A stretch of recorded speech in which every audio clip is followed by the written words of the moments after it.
ಆ ವೃದ್ಧೆ ತನ್ನ ಪಾಡಕ್ಕೆ ತಾನು ನಡ್ಕೊಂಡು ಹೋಗ್ತಾ ಇದ್ರು. ವೇಗವಾಗಿ ಬಂದ ಆ ಸ್ಕೂಟರ್ ವೃದ್ಧೆಗೆ ಡಿಕ್ಕಿ ಹೊಡೆದಿದೆ.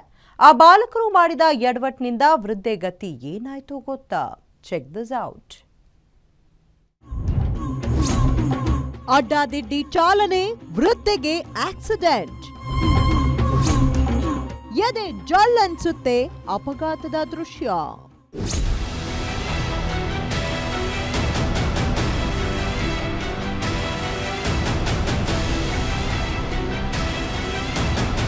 ಇತ್ತೀಚೆಗೆ ಬೆಂಗಳೂರಿನಲ್ಲಿ ಅಪಘಾತ ಕೇಸ್ಗಳು ಹೆಚ್ಚಾಗ್ತಿವೆ. ಟ್ರಾಫಿಕ್ ಹೆಚ್ಚಾಗ್ತಿದ್ದಂತೆ ಅಪಘಾತ ಕೇಸ್ಗಳ ಸಂಖ್ಯೆ ಏರಿಕೆ ಆಗ್ತಲೇ ಇದೆ. ಅದರಲ್ಲೂ ಈಗ ಅಪ್ರಾಪ್ತರ ಕೈಗೆ ಬೈಕ್ಗಳು ಸಿಕ್ಕು ವೀಲಿಂಗ್ ಸ್ಟಂಟ್ ಅಂತ ಶೋಗಾಗಿ ಓಡಿಸ್ತಿದ್ದಾರೆ. ಪೊಲೀಸರು ಅದಕ್ಕೆಲ್ಲ ಬ್ರೇಕ್ ಹಾಕಿದ್ರು ಕೂಡ ಅಂತಹ ಅಪರಾಧಗಳು ಹೆಚ್ಚಾಗ್ತಲೇ ಇವೆ. ಅಪ್ರಾಪ್ತರಿಗೆ ಬೈಕ್ ಕೊಡಬಾರ್ದು ಅಂತ ಕಾನೂನಿದ್ರೂ ಕೂಡ ರಾಜಧಾನಿಯಲ್ಲಿ ಅಪ್ರಾಪ್ತರ ಕೇಸ್ಗಳೇ ಹೆಚ್ಚಾಗ್ತಿವೆ. ನಿನ್ನೆ ಬೆಳಿಗ್ಗೆ ಸುಮಾರು 11:35ರ ಸುಮಾರಿಗೆ ನಂದಿನಿ ಪೊಲೀಸ್ ಠಾಣಾ ವ್ಯಾಪ್ತಿಯ ಕ್ಲಬ್ ಒಂದರ ಮುಂದೆ ಈ ಒಂದು ಅಪಘಾತ ನಡೆದಿದ್ದು, ಅಪಘಾತದಲ್ಲಿ ಸಾಕಷ್ಟು ವೇಗವಾಗಿ ಬಂದಂತಹ ಈ ಇಬ್ಬರು ಬಾಲಕರು ನಡೆದು ಹೋಗುತ್ತಿದ್ದ ಒಂದು ವೃದ್ಧೆಗೆ ಡಿಕ್ಕಿಯನ್ನು ಹೊಡೆದಿದ್ದಾರೆ. ಪರಿಣಾಮ ವೃದ್ಧೆ ನೆಲದ ಮೇಲೆ ಕುಸಿದು ಬಿದ್ದಿದ್ದಾರೆ. ತಕ್ಷಣವೇ ಅಲ್ಲಿರ್ತ ಸ್ಥಳೀಯರು ಅವರನ್ನ ಆಸ್ಪತ್ರೆಗೆ ದಾಖಲು ಮಾಡುವ ಕೆಲಸವನ್ನ ಮಾಡಿದ್ದಾರೆ. ಈ ಸಿಸಿಟಿವಿ ವಿಡಿಯೋ ನೋಡಿ. ತಲೆಗೆ ಹೆಲ್ಮೆಟ್ ಹಾಕಿಲ್ಲ. ಸಾಲದಕ್ಕೆ ಈ ಸ್ಕೂಟರ್ ನಲ್ಲಿ ಇರೋರು ಇಬ್ಬರು ಅಪ್ರಾಪ್ತರೆ.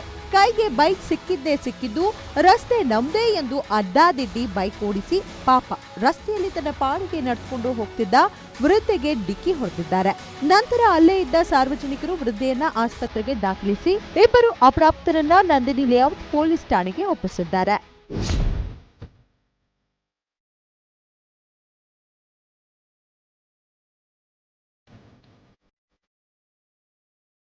ಇಬ್ಬರು ಅಪ್ರಾಪ್ತರಾಗಿದ್ದು ಅವರಿಗೆ ಬೈಕ್ ನೀಡಿದ ಪೋಷಕರಿಗೆ ಕ್ಲಾಸ್ ತೆಗೆದುಕೊಳ್ಳಲಾಗಿದೆ. ಪೋಷಕರಿಗೆ ತಿಳಿಯದೆ ಅಪ್ರಾಪ್ತರು ವಾಹನ ಚಲಾಯಿಸಿದ್ದಲ್ಲಿ ಪೋಷಕರ ಡ್ರೈವಿಂಗ್ ಲೈಸೆನ್ಸ್ ಕೂಡ ಅಮಾನತ್ತಾಗುವ ಸಾಧ್ಯತೆ ಇದೆ. ಆಸ್ಪತ್ರೆಗೆ ದಾಖಲಿಸಿರುವ ವೃದ್ಧೆ ಚಿಕಿತ್ಸೆ ಪಡೆದುಕೊಳ್ತಿದ್ದಾರೆ.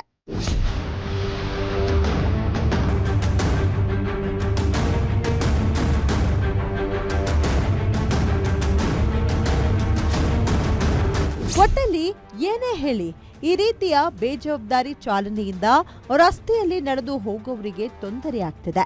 ಅಪ್ರಾಪ್ತರಿಗೆ ವಾಹನ ನೀಡೋದಕ್ಕೂ ಮುಂಚೆ ಪೋಷಕರು ಆ ಬಗೆಗೆ ಗಮನ ಹರಿಸಬೇಕಾಗಿದೆ. ಪೊಲೀಸರು ಸಹ ಆ ಇಬ್ಬರು ಬಾಲಕರ ಮನೆಯವರಿಗೂ ಸಹ ವಿಷಯವನ್ನ ಮುಟ್ಟಿಸಿ ಅವರನ್ನ ಠಾಣೆಗೆ ಕರೆಸಿಕೊಳ್ಳುವ ಕೆಲಸವನ್ನ ಮಾಡಿದ್ದಾರೆ. ಏನೇ ಆದ್ರೂ ಅಪ್ರಾಪ್ತರಿಗೆ ವಾಹನವನ್ನ ನೀಡುವ ಮುಂಚೆ ಸಾಕಷ್ಟು ಬಾರಿ ಯೋಚನೆ ಮಾಡಬೇಕಾಗಿದೆ. ಇಲ್ಲವಾದಲ್ಲಿ ಈ ರೀತಿಯ ಅಪಘಾತಗಳು ನಡೆಯುವುದರಲ್ಲಿ ಯಾವುದೇ ಅನುಮಾನವಿಲ್ಲ. ಕ್ಯಾಮರಾ ಪರ್ಸನ್ ರೂಪೇಶ್ ಜೊತೆ ಗಿರೀಶ್, ಗ್ಯಾರಂಟಿ ನ್ಯೂಸ್, ಬೆಂಗಳೂರು.